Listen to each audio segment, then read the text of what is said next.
Cześć, to znowu ja. W dzisiejszym odcinku powiemy sobie, co grozi Wam po odstawieniu alkoholu. Zaczynamy!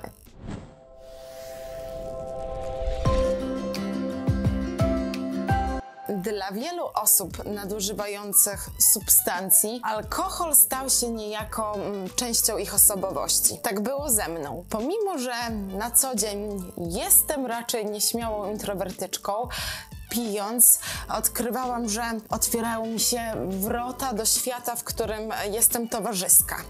Do świata, w którym jestem zdolna wreszcie do ciętej riposty. Zanim jednak się obejrzałam, alkohol stał się elementem mojego życia. Już nie tylko w sytuacjach społecznych. Stał się odpowiedzią na smutek, na radość, na zawód, na żal, na złość. To normalne więc, że myśląc o jego odstawieniu, ogarniał mnie paraliżujący lęk. Lęk przed tym, jak teraz będą wyglądać moje randki, jak będę spędzać czas wolny, co jeśli dopadną mnie trudne emocje, z którymi jeszcze nie potrafię zmierzyć się na trzeźwo. Jak sobie teraz przypomnę siebie leżącą na poprzypalanym od fajek dywanie, szczerze powiedziawszy, takie resety już mnie nie przekonują.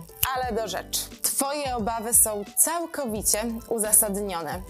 Twoje życie z chwilą, kiedy odstawisz alkohol, zmieni się diametralnie. Już nigdy nie będzie takie samo. I masz rację, czeka Cię mnóstwo niebezpieczeństw. Pozwól więc, że powiem Ci, czego możesz się spodziewać. Number one. Przygotuj się, że będziesz musiała tłumaczyć się znajomym ze swojej decyzji. Ale dlaczego nie pijesz? Ale że w ogóle? Że już nigdy? Że nawet jednego piwa? Ale że ze mną nie? Tak naprawdę to ty nic nie musisz. Ale takie pytania pojawią się na pewno. Dlaczego ci o tym mówię? Kiedy przestaniesz pić, zmieni się nie tylko twoje życie. Ty się zmienisz. Zmienisz się na lepsze. Będziesz się lepiej czuć. Będziesz lepiej wyglądać. Będziesz inaczej brzmieć. Będzie pałała od ciebie całkowicie nowa, świeża energia. W moim przypadku było to więcej spokoju aniżeli porywczości. Ludzie zaczną w tobie zauważać te zmiany i będą pytać. To, czy będziecie z nimi szczerzy, to już wasza decyzja, wasza broszka. Ja osobiście nie mam problemu z mówieniem o swojej chorobie otwarcie i zauważyłam, że dzięki temu, że jestem szczera, nie ukrywam tego, nie narażam się na namowy ze strony otoczenia. Jest to bardzo komfortowe. Zdejmuję z siebie tą niepotrzebną presję, której można zaradzić. Na kobiecej grupie wsparcia całkiem niedawno poruszałyśmy temat asertywności i sposobów na eleganckie, ale stanowcze odmawianie. Link do nagrania tego live'a znajdziesz w opisie pod filmem. Pora na zagrożenie numer 2. Czeka Was wydawanie większej ilości pieniędzy. A wiecie dlaczego? Bo będziecie mieć więcej kasy. Bo wreszcie udało Wam się tą kasę zaoszczędzić. Wreszcie możecie przeznaczyć ją na rozwój swoich zainteresowań, na podróże, na jedzenie, na karnet na siłownię, na wszystko to, na co wcześniej szkoda było ją Wam wydawać. Taka anegdota. Na studiach wszystko przeliczałam na browary. Do tego stopnia, że nawet na stołówce, kupując sobie obiad, szkoda mi było pieniędzy na sok pomarańczowy, na jakiś bezprocentowy napój. Szkoda mi było kasy na bilety do teatru, chociaż to moja pasja. Rozumiecie? Zrezygnowałam z czegoś, co kocham, na poczet alkoholu, który rujnował moje życie. Jeżeli spożywacie go regularnie, weźcie pod uwagę, że być może przepijacie właśnie mieszkanie, na którego kupno moglibyście sobie pozwolić.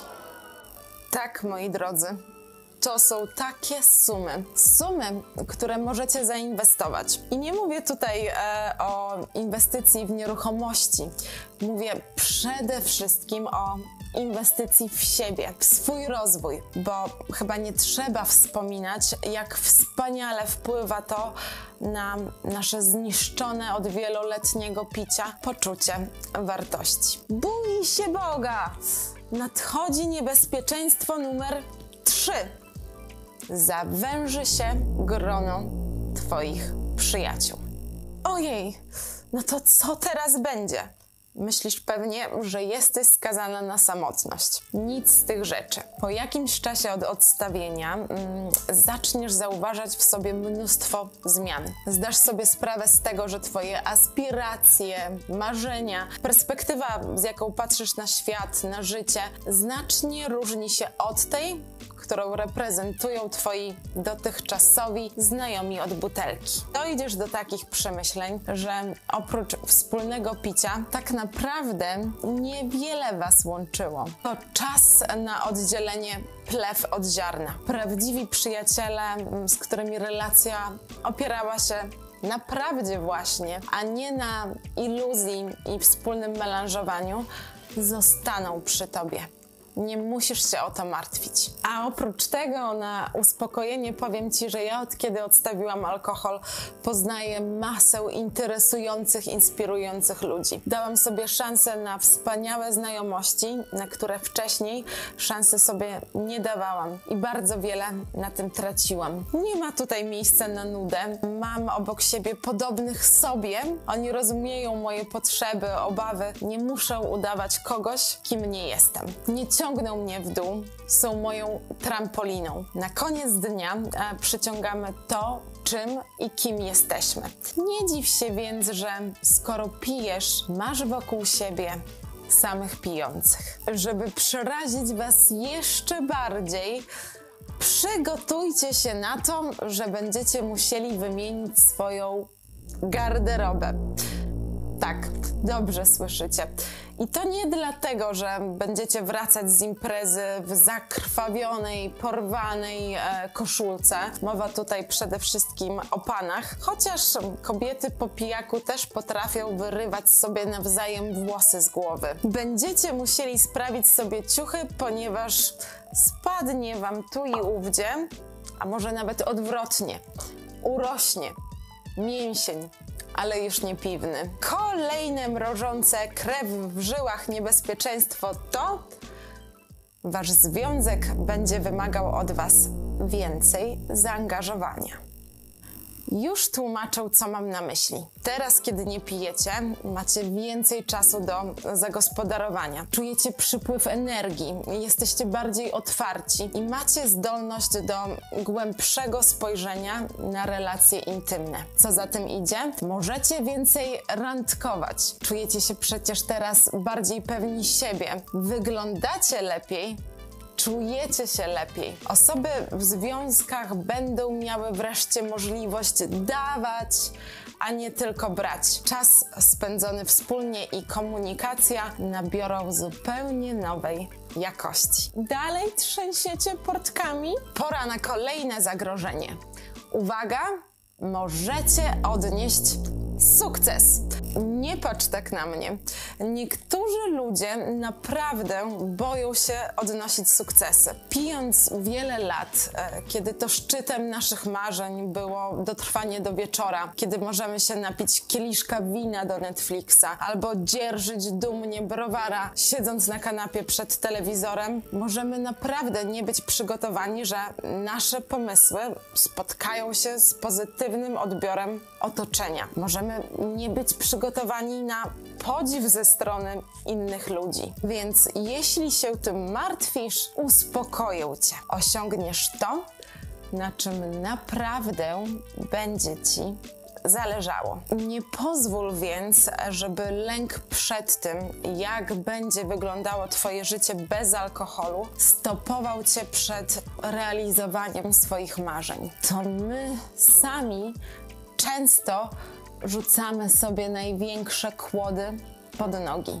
Wisienką na torcie niech będzie fakt, że ukrytych niebezpieczeństw związanych z jakością naszego życia po odstawieniu alkoholu nie ma. Dzisiejszy tytuł to trochę taki uśmiech w stronę wszystkich tych, których ogarnia teraz lęk i przerażenie. Byłam w tamtym miejscu.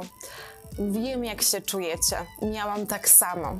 Dlatego zależało mi, żeby was z tego miejsca uspokoić. Mam nadzieję, że mi się to udało.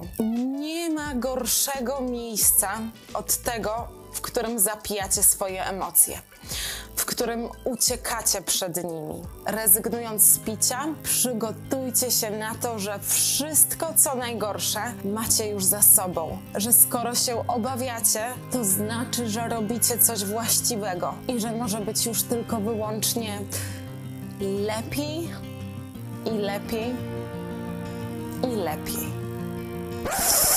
Mam nadzieję, że mikrofon działa. Jeśli nie, opadną mi ręce. Nagrywam to już 100.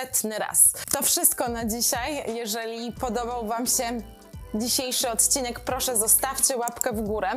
Zasubskrybujcie mój kanał, jeśli chcecie, bym tworzyła więcej podobnych treści. W komentarzach macie przestrzeń na dyskusję. I jeszcze jedno. W poleconych wyskoczy wam film. Opowiadam w nim, w jaki sposób zerwałam z piciem. Bo jeśli wiecie już, czego nie musicie się obawiać, warto dowiedzieć się teraz, w jaki sposób zerwać z nałogiem. Dzięki, że byliście ze mną i do zobaczenia w kolejnym filmie.